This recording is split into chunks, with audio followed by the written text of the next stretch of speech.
everyone, welcome back to the hashtag humanity. It is so great that this time we collect all the people from all around the world. Good morning, good afternoon, good evening. Wish everyone have a wonderful October and we got to our November. And if you celebrate Halloween, then happy Halloween, trick or treat for all the witches and the wizards. So this time my name is Jones and I'm now located in Toronto. I work for climate change and sustainability. And this time, beyond our lovely co-hosts, Barry and Russell, we have the biggest table ever to have two of our lovely guests from all around the world. So let me pass the mic to Barry and then let's kick off the show.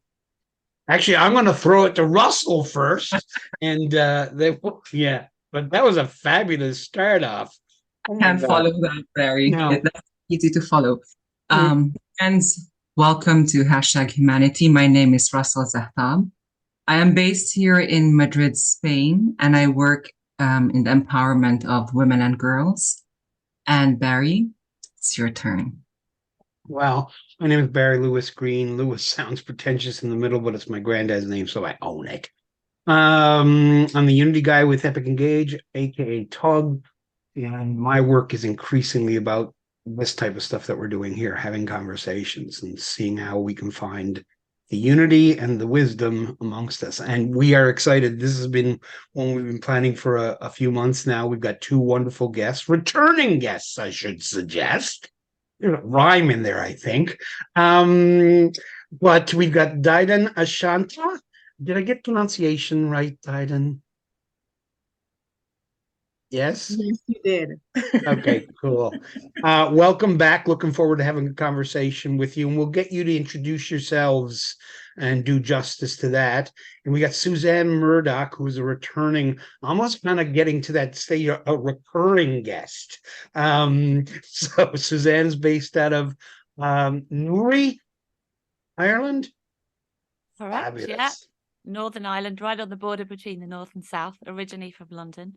I've actually been here 15 years and officially have my Irish passport. Hey. Uh-huh. So, so I have a network of co-working flexible office spaces across Northern Ireland, or mainly in Newry. And aside from that, I do a lot of work around coaching, mentoring for hybrid workplace strategy, workplace transitioning, and very much around the whole agility, adaptive capacity side of things at the moment, which I think in itself is very much about kind of noble work and humanity in the workplace from my perspective. So really keen to get stuck into this conversation. Yeah. And Didan, if you don't mind sharing a little bit about who you are and what you do. Okay, awesome. So I am the founder of Resilient Foreigner, which is a consultancy that trains and mentors people who are living abroad as whether international students or foreign workers. And I equip them to navigate all the hurdles and hassles that we encounter when we're trying to get acclimated to a new country, new norms, even while trying to pursue goals like social integration, um, economic mobility, all these big goals why people pack up and leave home. So that's what I spend most of my days thinking about working on. And when I'm not doing that, I'm working with Memorial University Center for Entrepreneurship, encouraging the students at Memorial throughout all our campuses to cultivate that inner entrepreneur that all of us have. Wow.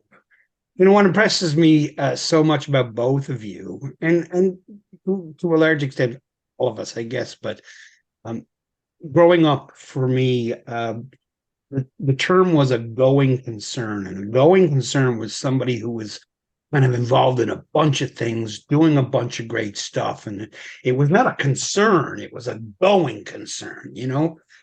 So I'm really looking forward to this conversation. Suzanne, you kind of mentioned what we were going to have that conversation about, and that is about noble work.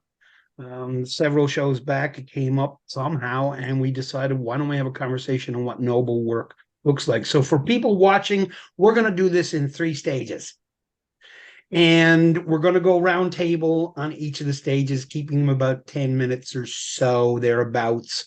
I guess the first question I want to start with is, what the heck is noble work?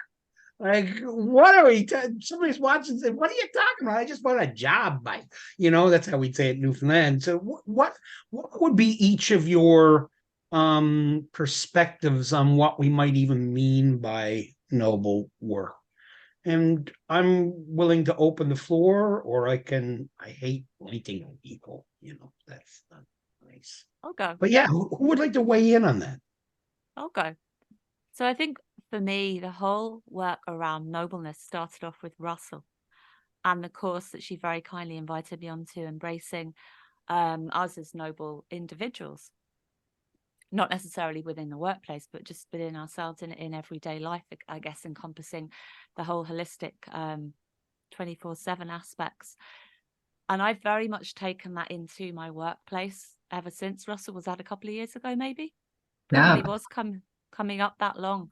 And I've really taken that on board in my whole life. And I think for me, especially with the whole workplace evolution since COVID and the whole hybrid working and just the workplace generally and people's perspectives on that, it's so important to understand people as individuals within the workplace, really understand their personalities, what their goals are, their ways of working, just who they are in general, what do they like, etc., and just getting to know that individual. And I think especially when you're looking at hybrid working and you're looking at your teams and your end goal, unless you really understand that person at quite a deep level and you're constantly checking in with them, then how are you going to have those positive outcomes unless you're all on the same page, if you're all aligned? So it's quite big for me at the moment, and the whole, the adaptive capacity, being able to change, but keeping in mind the individual requirements, needs, etc. Loving it. Who else would like to chime in?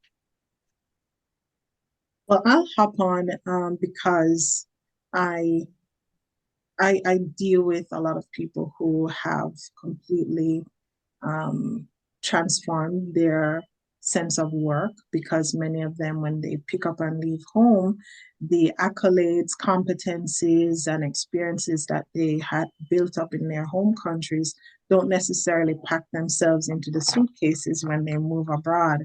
I mean, unlike expats who are sent literally from one corporation to a neighboring branch or something like that, many people who are economic migrants, they move because maybe the opportunities for financial growth are better, but not because they're going to get a promotion or that they're building on their career. And so we have to talk about and tackle and navigate a lot about what your work means to you, because when you used to be the head of a university department or faculty, and then now you are probably doing some front desk job in a foreign country, nobility as it relates to your work is something you really have to think through and decide what you're sacrificing, what you're pursuing, what's motivating you.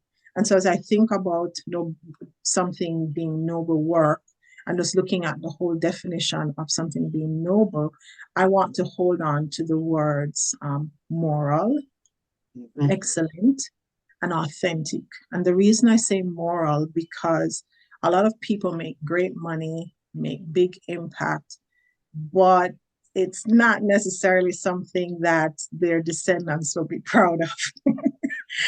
And of course, then there's the excellence. A lot of us, we're doing the job, but we're not giving our all. We are just doing enough. We're talking about quiet quitting and that sort of thing. You do just enough to not get fired. That is not excellence. And so if you're not going at it with an excellent spirit, then that's not noble work. And of course, I say authentic because are you being true to yourself? Are you being true to the purpose that you have defined for yourself? Are you aligning with your big mission in this world, that when you move on, the legacy that you leave behind is one that you'll be proud of, and one that you want your children and grandchildren and the people you mentor and coach and inspire, that they will pick up and carry it on after you? if you're not being authentic, then that won't follow through. So those are the three words I think that would guide my assessment or set as a standard for what would be noble work. There's so much to munch on here. Yeah, let's keep going around the table.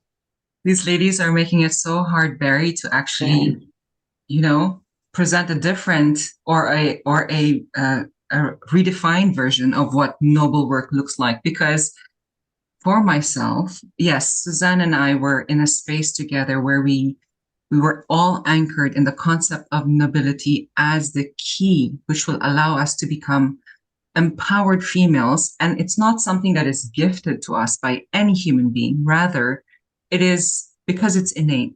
It is something that we all have the responsibility to either cultivate, put it out there and see where it goes, right? So we become active participants in our lives, and not just our individuality, but in the way we show up in our communities. Because the current climate, if you look at what's happening in the world around us, it reduces us to fear and all of these things which make us feel less human, right? And I don't want to, noble work then for me is to counter all of that negativity or all of those, the pain and the suffering and the challenges. I then have a responsibility as a human being to show up in every space as powerfully as I can, right? And that is noble work, because it's not just where I get paid, but especially in the spaces where I'm not paid, right? Because that's where it's harder to show up noble in those spaces. Because the only person who's held accountable is me to myself. Yeah. Because payment has a way of making you show up in a more, check me out, I'm well behaved, that kind of sense. So in those spaces where no one sees the work I do, to still show up nobly is noble work. We are building such a Yeah. wonderful pie with this discussion. Yeah. Zheng? I would say oh, the answer, I love it. Like you guys put it in such a beautiful concept, noble work, like excellent, moral, authentic, powerful. These are all the good words. I just want to add another dimensions to this because I work for sustainability and climate change. And when we talk about this, we don't talk about what we're having right now. Because what we're having right now, the weather we have, the climate we have, the economy have, it could all change in the future. If we put our skills not only focus on the next 1 year, 2 years, we put a bit longer, the next 10 years, next 20 years, or to our next generations, when they're going to be ready to contribute this world, we still wanted them to enjoy the same sunshine, same water resource, same energy resource, same energy capacities like us today to enjoy the moment. So for me, the noble work is not only about how much impacts you make for now, or of course, it doesn't matter about how much money you made or how much influence you bring it on. But you think about that, would you also not only benefit for our generations, but also benefit for the rest to make sure our next generation enjoy the same sky as we did today. So that's my lens to put it on. Here's my way in, and it's completely changed from what I was thinking I was going to do because of your collective wisdom. And I might get emotional here when I say this, but what's coming to mind are my grandparents, particularly on my mom's side. I never knew my grandparents on my dad's side. They passed away before I was alive. But my grandfather was the superintendent of the Hearts Content cable station, which for 100 years was where information went through between Europe and North America during 2 world wars, the Great Depression. And I've often thought, what must that have been like to be the hub of where information went during those, seismic times? And I never chatted with my granddad about that. But when my mother passed, I heard a story about my grandmother who managed the household, raised kids, and all that stuff. They were a fairly well-to-do family because they were working for this company that managed it, and everybody around them was poor, pretty much, right? And so she would spend her days making bread and food for the people who didn't have any. And I think a noble work, I think in terms of my granddad, and I don't know how he saw it, but I'm proud of that my granddad was part of that hub, that shared communication. And there's a legacy there. I can't take credit for it, but I'm proud that he was part of that process. And I'm proud that my grandmother was known for making food for those who didn't have any. And so you've all helped me get a better understanding what noble work is. And I think it's service. I think it's service. It's being of service to others, and not taking as much as we give.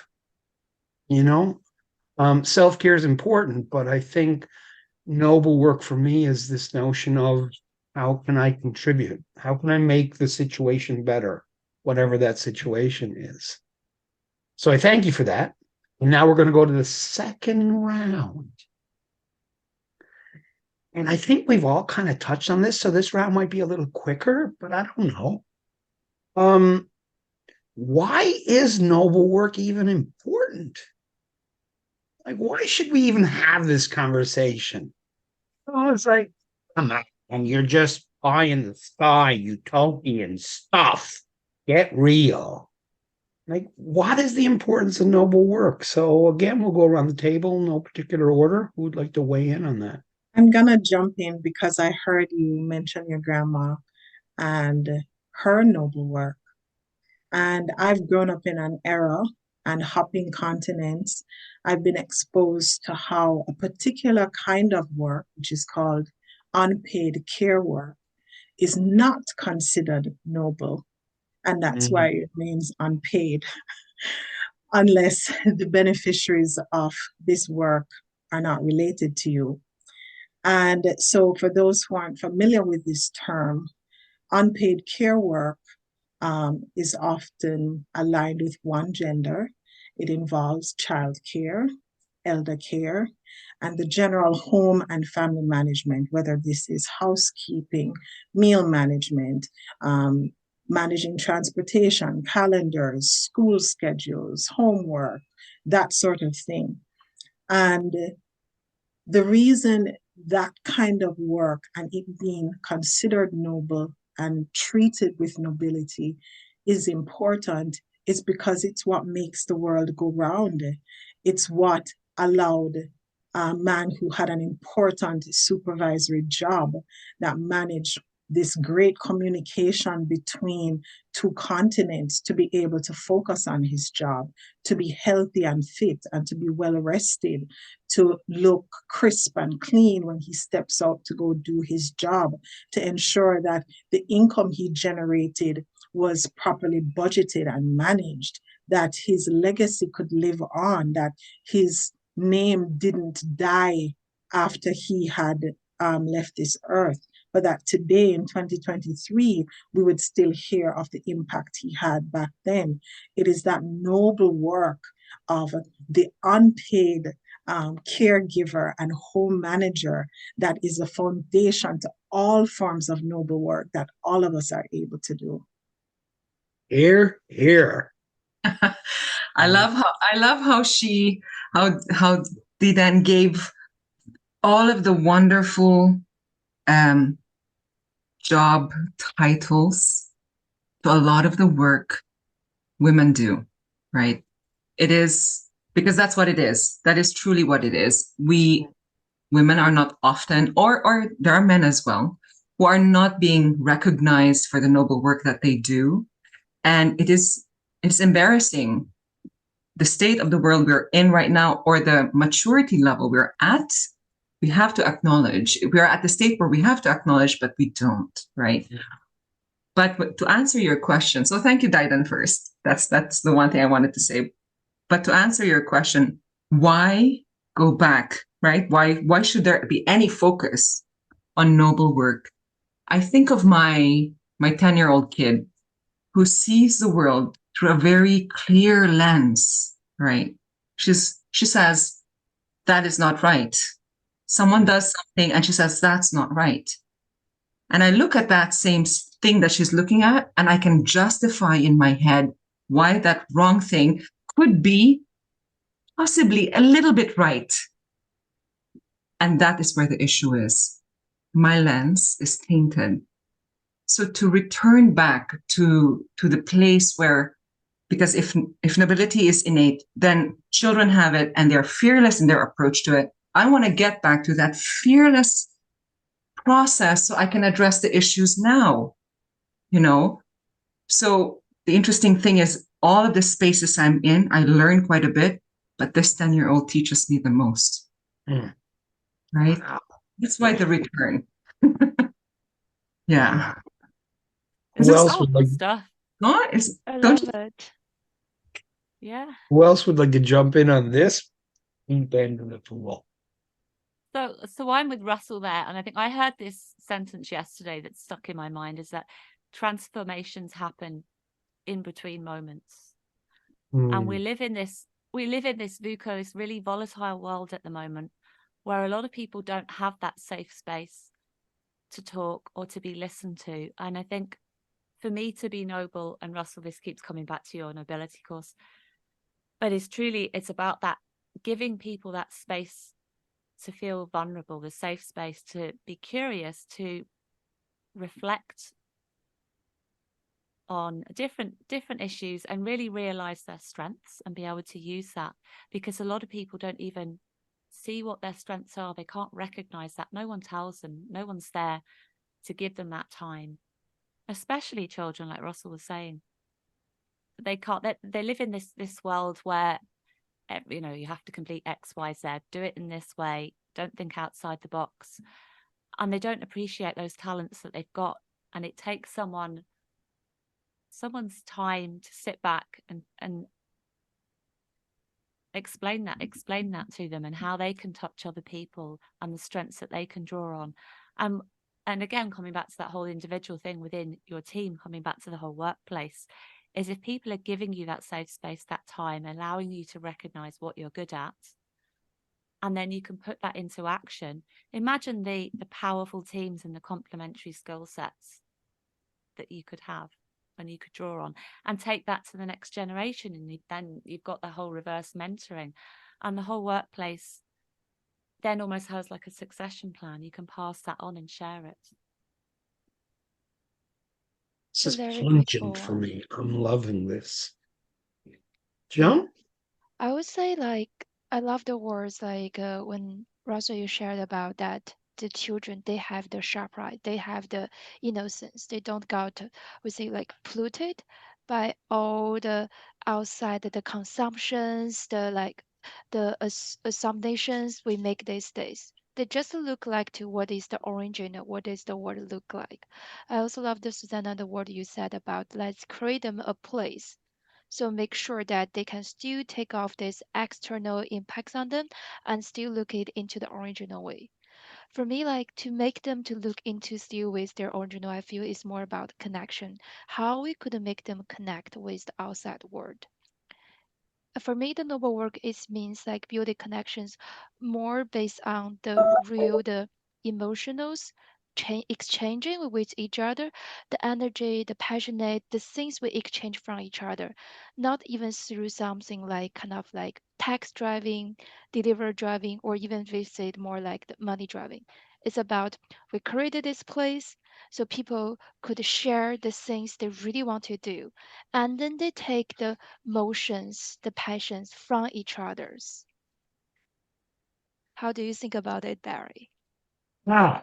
I am so glad I'm going last on these rounds because it's giving me so much to, you know, and I'm gonna borrow from Didan's suggestion around um, you know, typically the role that many women have, fulfilled historically. Um, it occurs to me that the importance of noble work is that it advances humanity. And less than noble work regresses us. That noble work, wherever it is, whether it's the custodian at the school who takes great dignity and pride in making sure that the kids are cared for and the school is cared for, that moves humanity. Whether it's the nurse who takes that extra attention and sees the patient as more than a patient, but a person, that is noble work. Whether it's the teacher that, doesn't see themselves simply as a deliverer of knowledge, but as Martin Luther King, Reverend Dr. Martin Luther King Jr. said, that education is the combination of advancing intelligence and character. That is noble work. What I'm hearing from you is that oftentimes noble work isn't valued in money. When I get pitches to me on LinkedIn from time to time, we can get your sales up to 10K a month, and nobody's ever asked me what I'm trying to actually do. Like, start with what my noble sense of work is, and then tell me how you're going to help that, rather than focus on the notion that I can be the next millionaire, billionaire, influencer, all of that stuff. So I'm hearing from myself that noble work far too often is not monetarily valued. It needs to be. But I'm also aware that noble work shines most regardless of if it's monetarily tied. I don't know if that makes sense, but I'm processing it. So let's go to the third round. And the third round is, if we understand better what noble work is and why it's even important in this world we live in, what are your perspectives on how we each find it? Whether that's finding a career that's noble for us, or whether we want to work with what we got and we're in our career and all. Like, how do we access that sense of nobility in our work and service, paid or otherwise? Love to get your thoughts on that. I actually have more ideas with this because I know for noble work we think about a very huge targets or very long-term goal. And when you think about it, actually it's give you a lot of anxiety, pressure about Roma is not built in one day, but how we could get our first step to Roma. So this kind of thinking. So for myself, it's be when I have a example, for example, oh, we want to cut our carbon footprint, or we want to make the world more sustainability, or I want to make my job was not only the money drivings, but actually this job could make me happy, make those other happy. I feel the things when I think about this really huge goals, my first things is I would take small actions first. Very initial tiny steps, just change it today. And this little by little momentums in the long term would benefit, and you we kind of see you make a long one. You could make a long-term investment back from the normal work, the tiny steps you do it today. The other part I will be we have talked about so many small tools make our life better. I think it's could also help for the noble work. The one word I like is the reflections.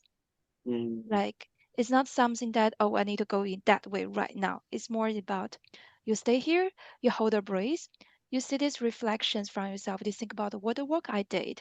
Take all the general people think about, oh, how much reputation you got this work, or how many check pay you got this work, or how many convenience you take from this work. You maybe think about what is most important for you to do this work, what makes you happy, and who would kind of make their life easier, or who is happier from this one. So that is my two piece for this, how to lead to a noble work. Small actions and start a reflection on yourself. I love it. Who else wants to jump in? I will. So when I think of noble work, like Zheng was saying, it's in the small little things, right? And the small little things, especially in those moments when I feel a misbehavior, which is going to rise within me, right? Because these are habitual patterns of learned stuff from ages and ages or generations of whatever has been implanted into who I am, right? So they rise without request. For example, I enter a space and I want to have a fruitful conversation with someone, and there's somebody else in that space who just needles because of a prejudice, because of whatever reason, right? Because of sexism, ageism, whatever is their cup of tea, they're needling me, right? And in the moment that they needle me, two things happen. One, I ask myself, okay, what are they really trying to say, right? Because I have to go beyond the words that they're using and try to see, because they possibly have a message and they haven't cultivated the proper way of delivering that message so I get it nicely, right? So what are they really trying to say? That's the lens of nobility, which I will use outward towards them. And in the same vein, why is it needling me so much? Am I hurt from something before which has not been addressed?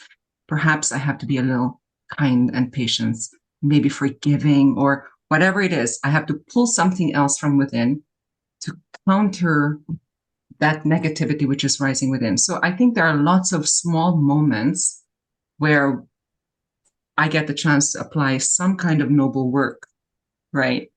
Outward and within. And that is where I have decided to make it like a rollout thing in the spaces I'm in, because despite our backgrounds or despite education, societal status, whatever it is, we all have things we're trying to rise above, right? Maybe become better versions of ourselves. But society and the nature of our lives, constantly they test us, right? So we have a lot of opportunity, I get the sense, to refine who we are. And it happens only in those spaces where there's rubbing. And that sounded weird, like contentious spaces. So they're both a gift and a challenge. And in the way we approach that is, I get the sense, is where we can apply our nobility. Indeed. Suzanne or Didan? Yeah, it's a tough one for me. I kind of know what I want to say. I'm not quite sure how to say it, but I guess for me, it's recognizing a skill that I have for listening, quite deep listening and quite intuitive, and almost looking back at how far I've come, at the struggles I've had to get there, and recognizing those in other people sometimes, and that they clearly need that space I was talking about before to be listened to, and giving them that time and that reflection to look at themselves. And yeah, what Zheng was saying there is enabling them to take those steps forward, but in small baby steps, and allowing them to recognize you can't get from A to Z overnight. Just keep taking those baby steps forward in little sustainable increments so that they can be accountable, but always giving them that space that they can come back to and be heard. And that's easier said than done, because for me, it's actually easier in the workplace. But you see, when you go home, and children, for instance, and partners, they need that safe space. And yes, it is a safe space. It's your home. But it's not always as easy to give them that dedicated listening time, because they can often rub you the wrong way. Right. By the way, I would like to attest to the skill of Suzanne, this listening capacity that she has. I have been in a space with her where there were a lot of women who are very well developed in their listening skill, right? And it's beyond just hearing something. It's really feeling the root of something. I get the sense.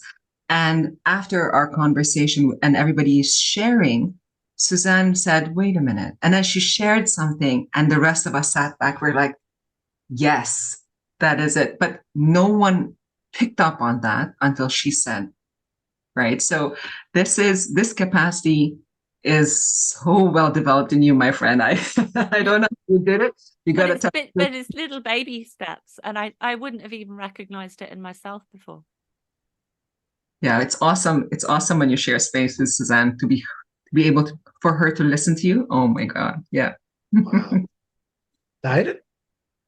Awesome. So when I think about how do I find or create noble work, three things come to mind, and this is a conversation I have with people all the time because a lot of people aren't passionate about. They might be great at it, but they aren't passionate. They don't find it as being their reason for being or their ikigai. And so, three things I usually guide people to explore. Number one is that self-awareness. I mean, both Suzanne and Russell were talking about, not recognizing that you have this capacity or something. So whether it is you identifying your strengths, whether it's a proper assessment, a strengths finder test, or you are looking at what are your talents that you have expressed since childhood. Or one of the things that has been pivotal for me as an adult in finding my reason for being was taking that Sparketype test and having it being able to tell me that this is what you're excellent at. This is what brings meaning to life for you. And it helped me to reshape how I developed my career, what things I paid attention to, what things I said no to. And so once you have that self-awareness that this is my reason for being, this is what wakes me up in the morning, and I need to say yes to this more and no to everything else, then that puts you on the right path. Then when you go to the level of confidence, so from moving from self-awareness to now developing self-confidence, this is where you start to develop competency in something. So you realize, oh, this is what makes me excited, makes me passionate, and lets me forget time. Now I'm going to put on because so many times we feel like, oh, I need to work on my weak areas, get better at these things I'm not doing so great. But find out what you're awesome at, what your strengths are, and go full onto to like full force on that. And as you increase your competency, your confidence increases. And so when you're really good at something and you know you're really good at it, then that coming together allows you to do the third thing, which is to make powerful, strong connections with the people. Zheng was talking earlier about this kind of connection that we have with humans, that is not just about the actual actions that you do in your work, but how is it impacting the other people who you're working along with or who are the beneficiaries of the work you do. So moving from that awareness to that confidence and then making those connections so that people feel that impact. And as Barry said, it's not just about the income. So those would be the things that I think are at the very core of finding noble work. I am so loving this. We've only got a few minutes left, so I'm going to be very surgical on my thoughts with regards to this. And I'm borrowing from what I'm hearing a lot here. In my Dale Carnegie training days, 14 years as a Dale Carnegie instructor, I really was fascinated by his perspective on leadership. And one of the things he wrote was that leadership is essentially in part about appealing to the nobler motives. And I always found that interesting because a lot of people would say the nobler motives, okay. I would think, what are the nobler motives? And I think one of the things that's occurring to me is that we have to do some, as Zheng said, some reflection time on what are our most noble motives. Where do we see ourselves making the most difference? What has most meaning to me? There's a great TED talk by Emily Esfahani Smith on meaning over happiness. What means the most to me? So there's two things that are occurring to me very, very surgically. Number one is, as Simon Sinek would say, what's your just cause? What's the thing you are moving towards and you may not be alive to see it? That Martin Luther King thing, I have a dream and I may never be there to see it with you, but what's that just cause that you're moving the needle on? And then, as you said, Didan, what are those skill sets and abilities and temperaments that I have that I can contribute to that? If we're going to build this noble edifice, what skills do I have to help build that? I won't build it all myself, but what can I bring to that proverbial table? So I think for me, it's about understanding what matters most to me in a legacy sort of way, that when I leave this world, I would like to have said that I've done something there, and what are all my platforms that I can bring to that. So let's do a quick go around. We've got about 5 minutes left in thereabouts, right? I'd like to get a thought from each of you on what's most valuable about this conversation, or a thought that maybe you haven't shared yet and you're saying, I've got to say this, or reiterating a point. Even as I'm talking, I'm processing things that I've heard here, so I'm not sure what's going to come out from me. I'm sure it's going to be positive and constructive, but I don't know what it's going to be. But yeah, I'd like to get a thought. If we could take maybe a minute each and just share one thought around this concept of noble work, what it is, why it's important, how we find it, anything. If Thoughts that are you percolating. if Sorry? you feel that you don't you're not doing noble work right now, I wouldn't spend time beating myself up. Just in the same way when someone is trying to leave a job and start their own business, you do it on the side. Try to find something on the side that can be your noble work, that you can put attention to. And then over time, you'll be able to move away from that thing that might not be so moral, that might not be so excellent, that might not be so authentic, but make it be your side noble work, right? So, not a side hustle, but find a way to create your own noble work while you're still probably shackled to something that isn't so noble until you get there. I love that. Applied noble work. That's beautiful. Anybody else? I really love Right. Dandy your words. Sorry, Susanna. No, I'll no, be go really ahead. quick. I really love Dandy your words about like if you don't have to do it, don't worry. You can start from like now on. And also I love the word like don't be too hard on yourself. I want to say for that, like I know we generally have like a very like good images ourselves, like we should do that, why I didn't do these things, have a lot of regrets in the past. I'll be sad, like don't think about it. You should be proud of yourself. You should think about that even though you don't make it intentionally, you definitely did some noble work in the past, either to help volunteers or even just to simply help others, or you just listen to like a friends, your classmates, your colleagues, their stories and feel the same things with them. This is definitely some small things to be really like to help noble work and to be proud of yourself. The other ones is I want to hear more about Standard about your magic work of listening because that is really kind of like lighting up the ones like not only the things what you like talk or the things you summary, but also the things what do you hear and how do you really feel about others. Suzanne or Russell? Bring it I on. was gonna say, I was gonna say that, yeah, no, I mean, noble work doesn't have to be hard work. I think a lot of people do it so naturally because it's what they've been gifted to do. Mhm. That it's almost like a side hustle they're not aware they're even doing. Mhm. So it doesn't have to be something you're even setting aside so many hours a week for. It can come quite naturally. And, the baby steps in sustainable, accountable ways, maybe if you do know what you're doing, but just build upon that and keep recognizing what you're doing and build on that and use your skills and sharing, passing them on. Yeah. Russell? You know, the challenge of self-awareness is once you're self-aware that there's such a thing as noble work, you can't back up, right?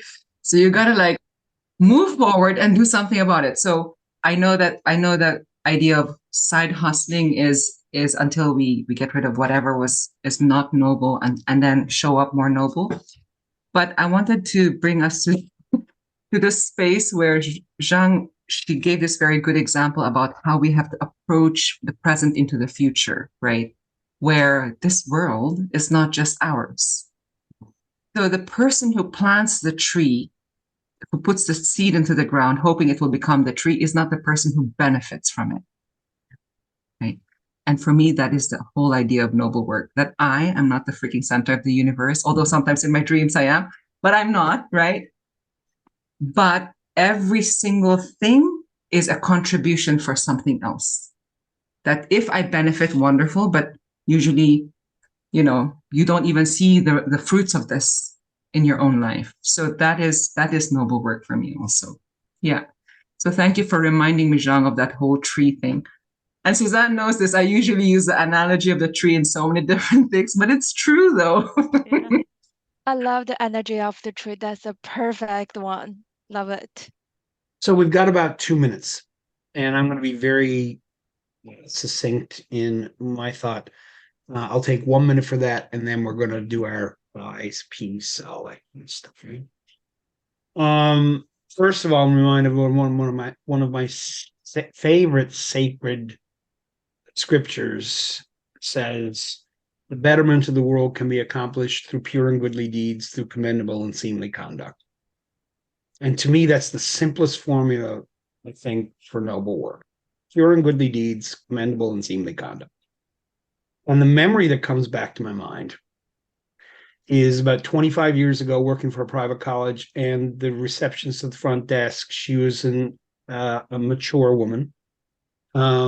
She's probably 15, 20 years older than I was. Her mother passed away. For whatever reason, I couldn't make it to the funeral. I came in one day and I said, "I'm so sorry for, your quote unquote loss." And she said, "Oh, Barry, I wish you were at the funeral." And I said, "I wished I was too." She said, "No, you don't get it. Church was packed with 300 people. The Salvation Army band was there. The Anglican choir was there." And she spoke with such pride. And she looked at me, she said, "You know why that is?" And I said, "No, tell me." She said, "My mother never had a bad word to say about anybody." Nice. There's a legacy, right? So this has been a wonderful conversation for me. I hope it has been equally for you, and for people watching, I hope it has been equally for you. It's everything I had hoped for. But we are at that time where we have to bid adieu. So I'm still, and more than ever, doing the peace sign. God knows the world needs more of it. Mhm. And the planet Earth is right there in between. I'm doing that. You can say bye, see ya, arrivederci, whatever you want to do, but I'm doing that. So for people watching, I'm saying peace out. What are you saying, folks? Rock and roll. Rock and roll. Walk good, everyone. That's the Jamaican farewell. Walk good. One good. Adios. Well, good. Bye, Love folks. it. Every- Bye.